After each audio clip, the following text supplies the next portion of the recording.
Todd, c'est mon nom de scène. En fait, Todd, c'est mon vrai nom de famille parce que mon père est anglais, donc c'est un anglais, voilà, normal. Et Jude, en fait, moi, mon prénom, c'est Julien à la base. Et Jude, ça vient de la chanson Hey Jude des Beatles, qui a été écrite par McCartney pour le fils de John Lennon, qui s'appelait Julian. Comme je suis à moitié anglais, que je m'appelle Julien et que j'aime les Beatles, je me suis dit ça pourrait coller. C'est un diminutif de Julien. Voilà, c'est cool, quoi. Comment je pourrais qualifier mon univers? Bah, je pense qu'ils m'ont un peu bercé aussi dans ma jeunesse. Mon père écoutait beaucoup les Beatles, les Stones, Elton John, etc., David Bowie. Et du coup, c'est quand même c'est les premiers groupes qui m'ont donné envie de faire de la musique, d'apprendre à faire de la grade, d'apprendre à chanter, à écrire des chansons. C'est leurs morceaux que j'ai appris en premier à jouer à la guitare, les trucs comme Love Me Do, Let It Be, etc., les trucs basiques, mais qui, voilà, c'est des tubes internationaux et voilà.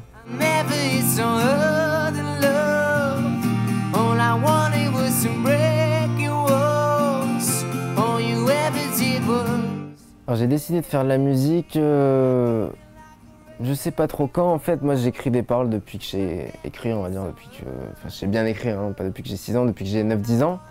J'écrivais en anglais principalement, je m'inspirais de textes un peu gnangnan de Robbie Williams, de Phil Collins, des trucs comme ça, parce que c'est ce que j'écoutais quand j'étais petit, tu vois, quand j'avais 10 ans. Ça passait dans les dessins animés, à la télé, etc. Bref. Et je m'inspirais de ça, mais je savais pas jouer d'instruments. Je chantais, mais j'ai jamais pris de cours. Et c'est à 14 ans que j'ai vraiment commencé à écrire des chansons, entre guillemets, avec de la musique et des paroles et une mélodie de chant. Et voilà, moi c'est un truc qu'il me faut en fait, c'est un besoin finalement de faire de la musique, de répéter avec tes potes, d'être sur scène, c'est devenu un besoin. Alors pour les études, c'est un peu, pour moi c'est un peu compliqué. Moi là c'est ma 3e année sabbatique en fait. Donc moi j'ai eu mon bac L en 2012. J'ai pris une année parce que je devais faire The Voice. J'ai pris une 2e année pour me consacrer à mon album et là je prends ma 3e année pour finir l'album. C'est la dernière année je pense où je vais ne pas faire d'études parce que bon, faut en faire quoi, tu vois. Donc je sais pas trop comment ça se passe pour l'instant, le mixte musique-études. Je dirais ça dans un an. Si je reviens.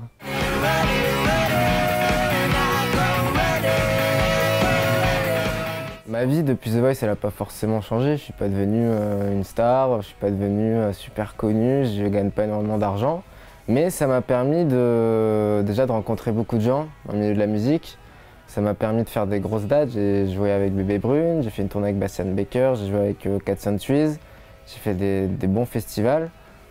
Ça m'a aussi, au niveau professionnel, au niveau technique, pour la voix, pour le jeu de scène, etc. Tu apprends beaucoup, en fait, The Voice, c'est un peu une école, finalement. C'est une école où tu apprends des choses super rapidement, où tu les apprends plus vite que si tu passais par un cursus normal, tu vois, si tu passais par le conservatoire, etc. Tu vas beaucoup plus vite parce que c'est une émission courte et que tu travailles avec des grands professionnels. Et du coup, je pense que The Voice, c'est un plus aussi pour ma carrière. Après, moi, j'ai pas envie d'être vu comme un artiste télécrochet, parce que c'est pas mon but, mais ça aide beaucoup.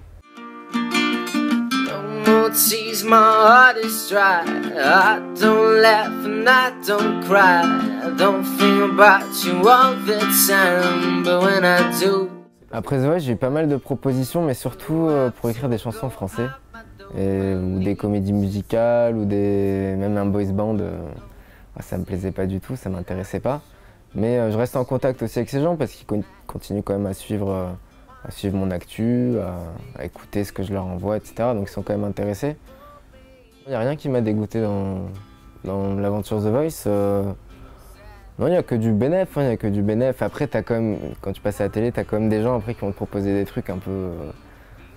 voilà, que t'as pas forcément envie de faire, comme les anges de la télé-réalité ou les trucs comme ça. T'as proposé les anges? On m'a proposé ça, le truc qui s'est passé en Australie, je sais pas si c'était cette année, je crois. Bref. Donc on me propose des trucs comme ça. Après, c'est pas du tout un truc qui me dégoûte, hein, mais c'est juste pour dire, à part ça, je vois pas ce qui est mauvais dans cette aventure.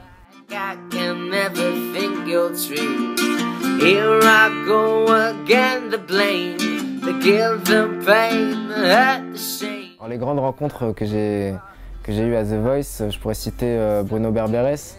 C'est un des chefs casteurs de The Voice, c'est le chef casteur de The Voice, il est aussi sur beaucoup de comédies musicales. Et dès qu'il peut, il propose des trucs. Moi, il m'avait proposé la comédie musicale sur Michel Berger, produit par France Gall, donc c'est quand même un gros truc. Donc j'ai fait les castings, j'ai pas été retenu pour X raisons. Et c'est un gars qui m'envoie des infos, qui me permet d'avancer et puis de rencontrer encore des gens et d'avoir un réseau un peu plus grand. Les artistes, je pense que l'artiste qui m'a marqué le plus, c'est Bastian Baker, parce qu'on est dans le même style musical, c'est de la folk anglaise, américaine. Puis j'ai fait de la route avec lui, on a fait 4 dates ensemble, donc on a un peu vécu la tournée, enfin son début de tournée ensemble. Et c'est là où tu vois le milieu aussi, tu vois comment ça se passe une tournée, comment ça se passe pour un artiste professionnel avant qu'il monte sur scène, etc. On a fait des buffs ensemble, on s'envoie encore des textos pour s'envoyer des morceaux, etc. quoi. Donc voilà, je pense que c'est avec lui que j'ai eu le plus de rapports. Avec Michael Jones, on a fait une résidence, c'était début septembre. On a travaillé quelques jours avec lui. Et c'est un gars que je connaissais pas artistiquement, tu vois, je connaissais son nom, de nom, mais de par Goldman, tu vois, c'est plus, voilà. Et donc je me disais, je sais pas trop qui c'est, je sais pas trop ce que je vais pouvoir lui dire, je sais pas trop s'il va s'intéresser à mon style de musique. Et finalement, c'est un gars super ouvert, qui a beaucoup d'idées. Et tout le long de la résidence, il nous a proposé des choses, qui nous a fait clairement avancer. Parce qu'en fait, on a travaillé l'aspect scénique, et c'est un truc qu'on n'a jamais vraiment fait. Moi, je suis entouré de nouveaux musiciens, donc c'était la première pour nous. Et du coup, maintenant, on est beaucoup plus rodés pour faire le nouveau spectacle qui sera prêt, j'espère, en février.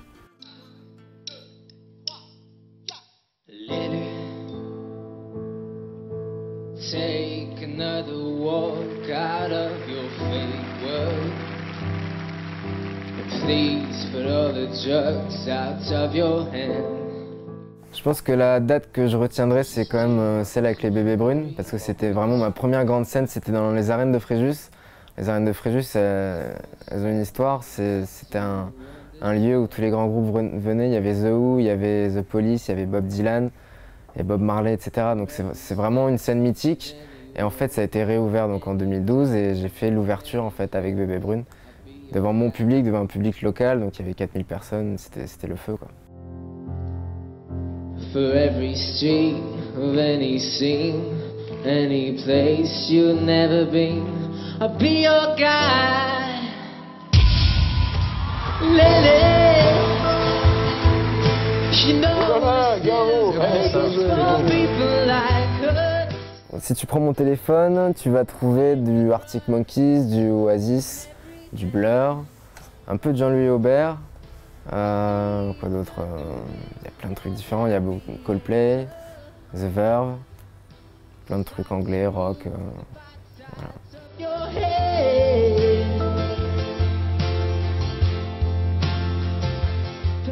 Avec quel artiste j'aimerais collaborer en France?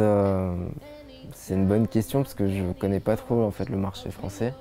À l'international, je pense que Stromae, ça serait génial parce que c'est un mec que j'ai jamais rencontré, je le connais pas, mais ça a l'air d'être un gars super ouvert et pour moi c'est un peu un génie. Et je pense que travailler avec ce gars, être produit par lui, tu vois, travailler avec lui en studio, travailler des sons, ça peut être super intéressant. Mais après sinon je vois pas, je connais pas assez en fait.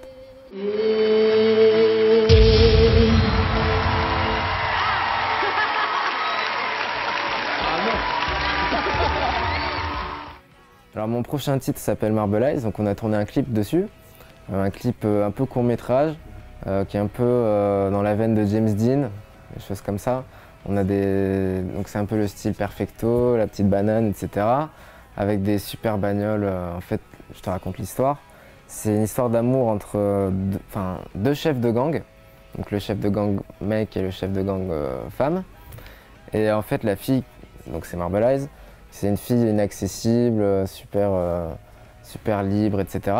Et en fait, la seule façon de gagner son cœur, c'est de la battre à la course de voiture, parce que c'est une championne de course de voiture. Et du coup, on a tourné dans pas mal de lieux, on a tourné qu'avec des bénévoles, donc on n'a rien dépensé, et on a un rendu extraordinaire.